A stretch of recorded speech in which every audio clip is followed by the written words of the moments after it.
Welcome everyone to Bedtime Stories with Duck and Goose. Duck is here. You can't really see him. That's a cute logo. Good Night Hockey. It's a Sports Illustrated book.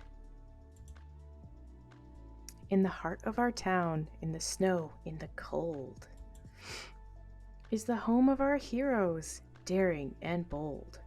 I want one of those jerseys. Those are cool. We squeeze under blankets, up in the stands. Mugs of hot chocolate warm up our hands. Sorry, Duck is telling me a secret. Yeah? Okay. Should I keep going? Yeah. He likes those jerseys too. Here come the players. They zoom and they glide. They take center ice, lining up on each side.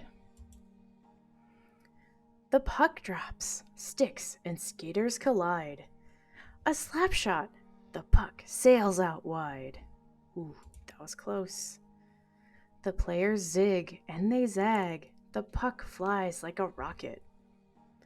But our goalie is faster. Wow, watch him block it. It's the end of the first. Lots of action and goals. The Zamboni chugs, smoothing ice as it rolls. That's a pretty spooky looking Zamboni. The players take the ice. Shots fly from each side. More shots, more saves. The game is tied. A stick swings. It's a hat trick. The crowd jumps and cheers. We throw our hats on the ice and then cover our ears. 1 minute left. Where's the puck? Will they score? The final buzzer sounds.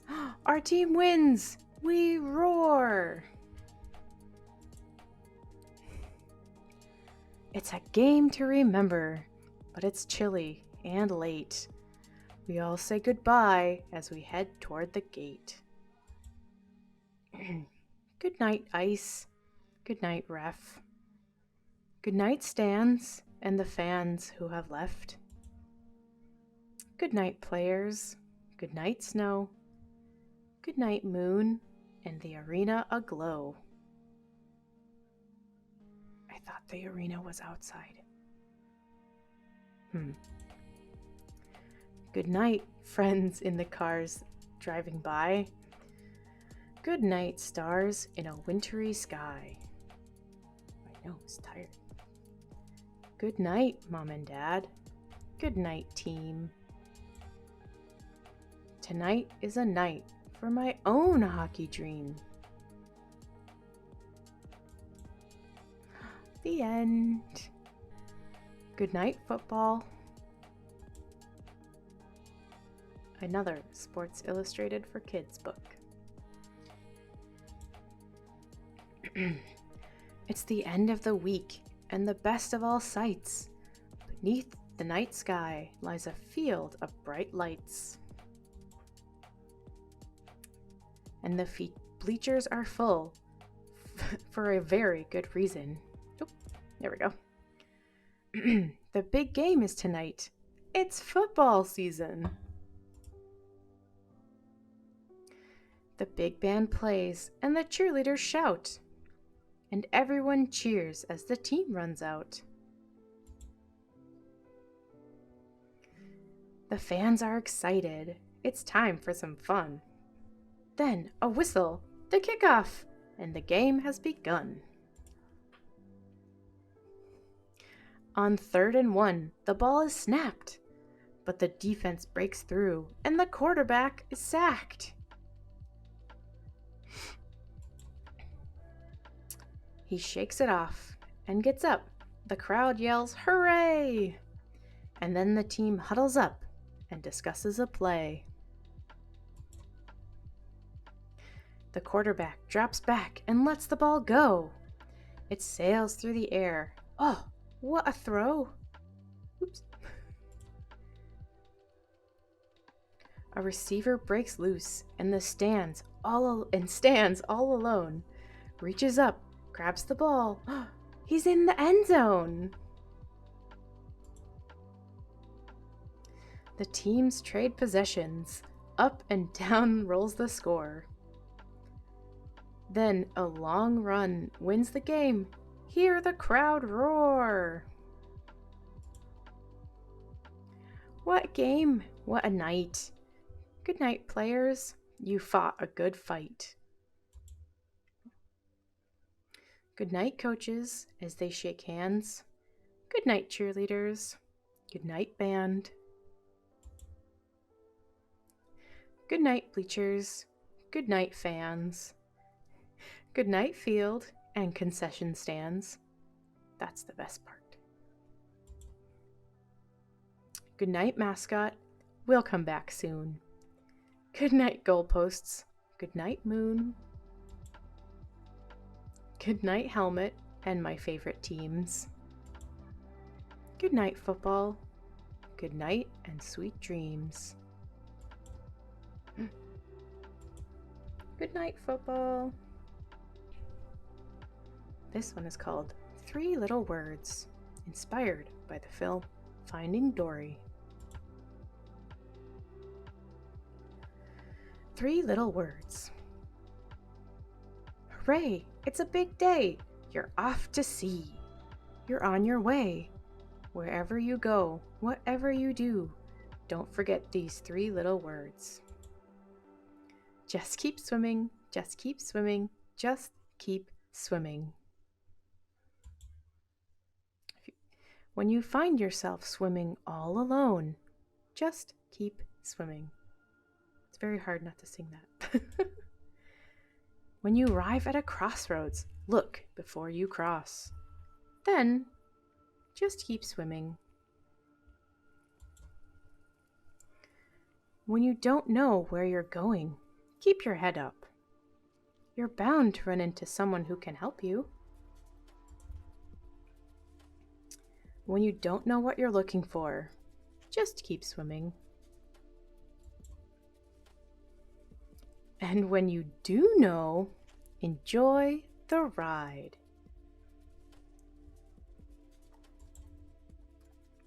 When you're surrounded by a bunch of crabs, don't let them get you down.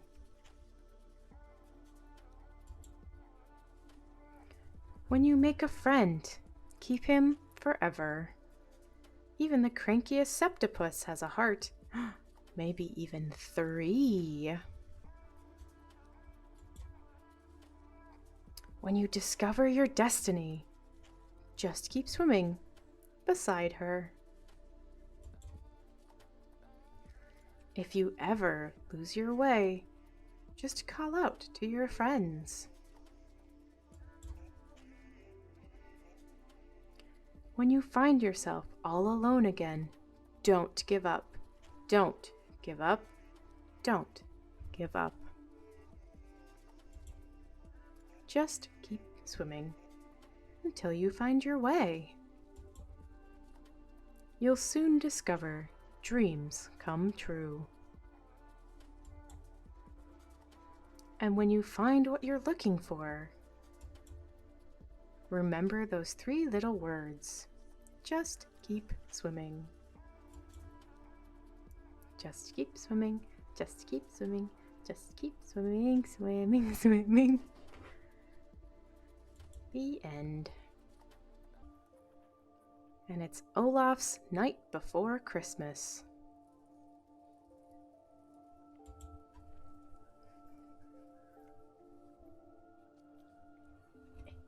There we go.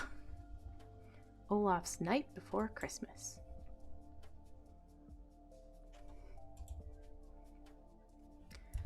'Twas the night before Christmas, and all through the house not a creature was stirring, not even a mouse. Stockings were hung by the chimney, but why? Had they gotten too wet?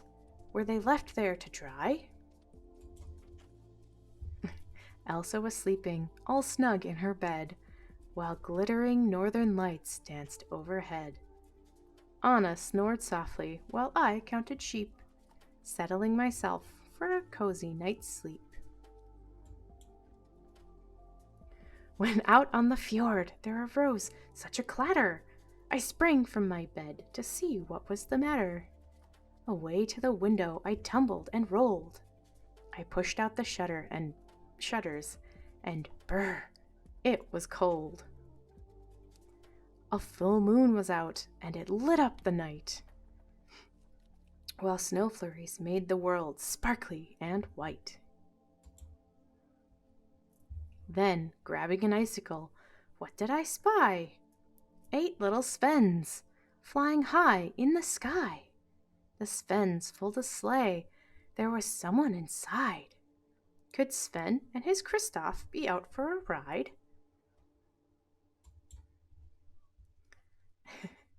Straight toward the castle the flying sled came, while the man, was it Kristoff, called out some strange names. Now Dasher, now Dancer, now Prancer and Vixen, on Comet, on Cupid, on Donner and Blitzen. To the top of the turret and over the wall, now dash away, dash away, dash away all. He sounded so funny. Who was this big guy? What was a turret? And how could Svens fly? And then with a ringing I heard on the roof the thumping and bumping of each little hoof. Then from behind me there came a strange sound, and the whole chimney shook as 2 feet hit the ground. His boots were all black, his pants were all red. Where was the rest of him? Where was his head? Then, out of the fireplace, the man's face appeared. He had kind, crinkly eyes and a fluffy white beard. Kristoff he wasn't. This man smelled too nice, like snowballs and cookies and Christmassy spice. What do snowballs smell like? Duck doesn't know.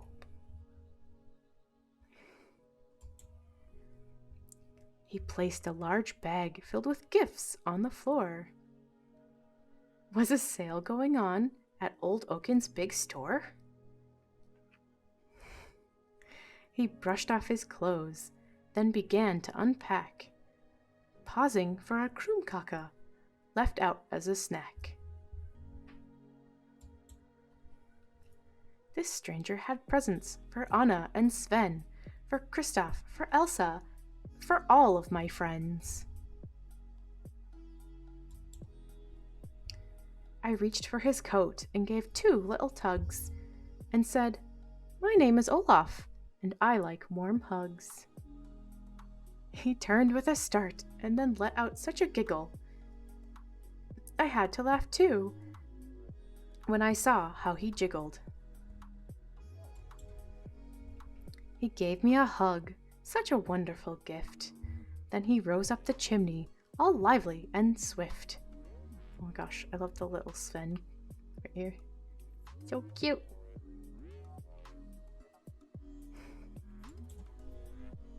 Then I heard him call out as he flew out of sight, "Merry Christmas to all, and to all a good night." Bye.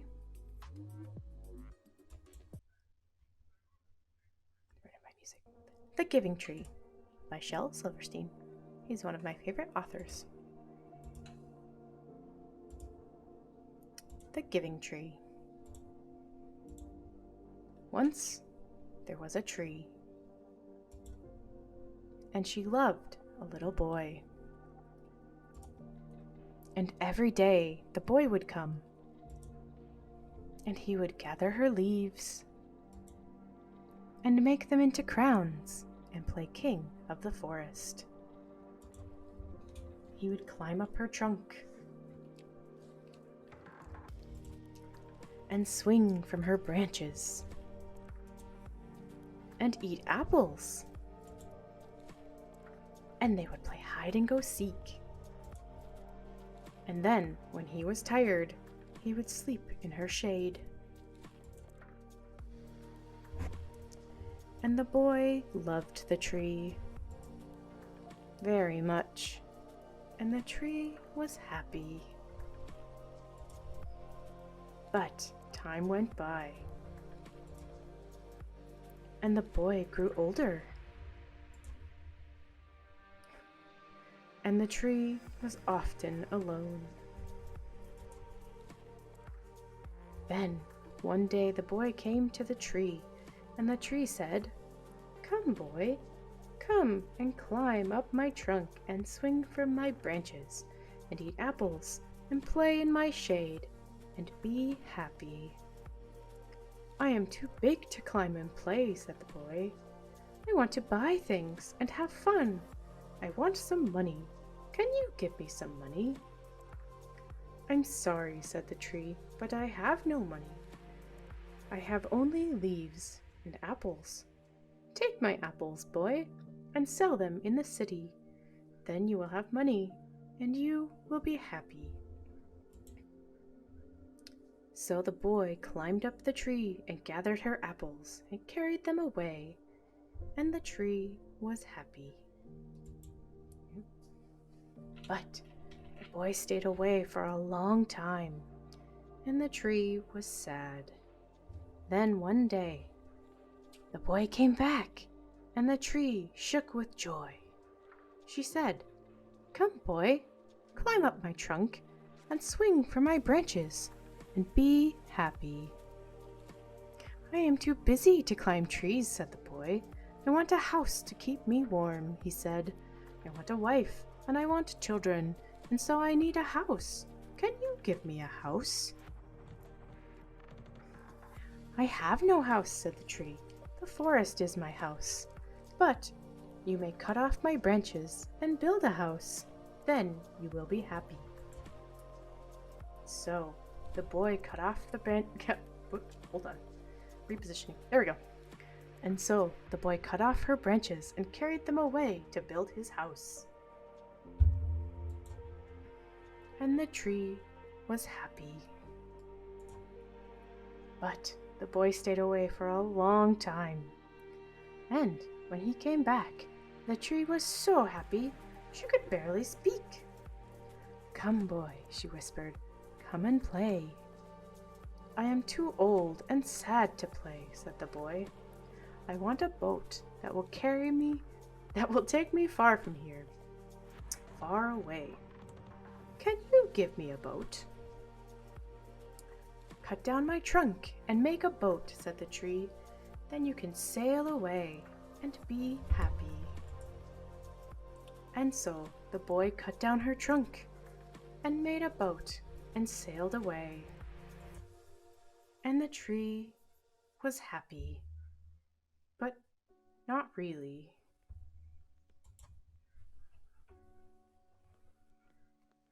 And after a long time, the boy came back again. "I'm sorry, boy," said the tree, "but I have nothing left to give you. My apples are gone." "My teeth are too weak for apples," said the boy. "My branches are gone," said the tree. "You cannot swing on them." "I am too old to swing on branches," said the boy. "My trunk is gone," said the tree. "You cannot climb." "I am too tired to climb," said the boy. "I am sorry," sighed the tree. "I wish that I could give you something, but I have nothing left. I am just an old stump. I am sorry." "I don't need very much now," said the boy. "Just a quiet place to sit and rest. I am very tired." "Well," said the tree, straightening herself up as much as she could. "Well, an old stump is good for sitting and resting. Come, boy, sit down and rest." And the boy did. And the tree was happy. The end. A wish to be a Christmas tree. Every year, as traditions go, they get in their cars at the first sign of snow and head head to the farm, the edge of town, to cut the family Christmas tree down. As Christmas neared, the trees rejoiced, for families could come and make their choice. Which trees would go and which would stay? Oh, please pick me, the trees would say. Take me to your home, said a fat Scottish pine. Dress me with bulbs and lights, said a fir so fine. They all were excited, except for one. He knew that his days of being picked were done. I've seen my sisters and brothers, daughters and sons, grandkids and great-grandkids picked one by one. I'll never be taken home. I'm too big and too tall. He sobbed, and crying made his pine needles fall. A little squirrel was wandering by and stopped to hear the big tree cry. Take heart, my friend, and don't you fear. Too many of us. You are so dear. Your branches keep us safe and warm. You are our shelter from the storm. A cardinal flying by chirped in, you are my safety from the wind. Said a small sorry, duck just squeaked. Good, okay. Said a small white-tailed deer who was walking through. Cheer up, big friend, because I need you. Your needles give me a nice soft bed, a place to lie down and rest my head.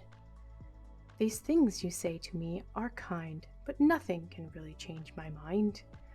All my life I've wanted to be someone's special Christmas tree.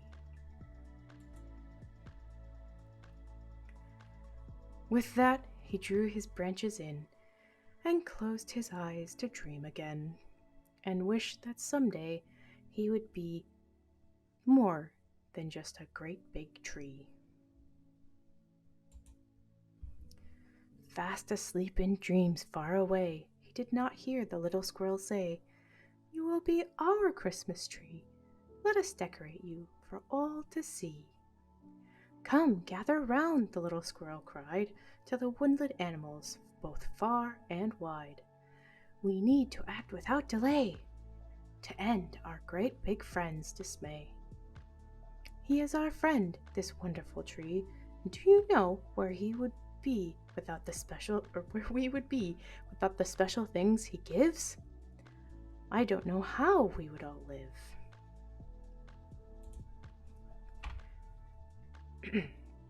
Without ever complaining, he's given these things, yet never knowing the joy he brings. Offering friendship from the very start, never once revealing the dream in his heart. Everyone should bring a treasure, so our giant friend can measure the love for him that our hearts hold, the feelings that we've never told. Each animal came with gifts to bear, over ground, through the trees, and some through the air. With acorns and icicles and berries so bright, they worked and trimmed into the night. The crows searched their nests full of shiny things, hoping to find the perfect present to bring. There among their treasures found from afar was the most beautiful, bright, and shining star. His woodland friends decorated him with special things hanging from every limb. Acorns were dangling off branches strong. Berries were strung as a garland so long. The first morning sun brought a wondrous sight as icicles glimmered and captured the light. Colorful birds perched all over the pine, as beautiful as bulbs and just as fine. Blue jays as blue as a crisp winter day, cardinals bright red perched near doves soft and gray. The birds were singing so soft and clear, their most beautiful songs for the pine tree to hear. The big tree stirred and opened his eyes, and what he saw was such a surprise. You have made me beautiful for all to see, and now I am a Christmas tree. You are more than just a Christmas tree, they said to him. Why can't you see? You are special to us every day of the year. We would be very sad if you weren't always near.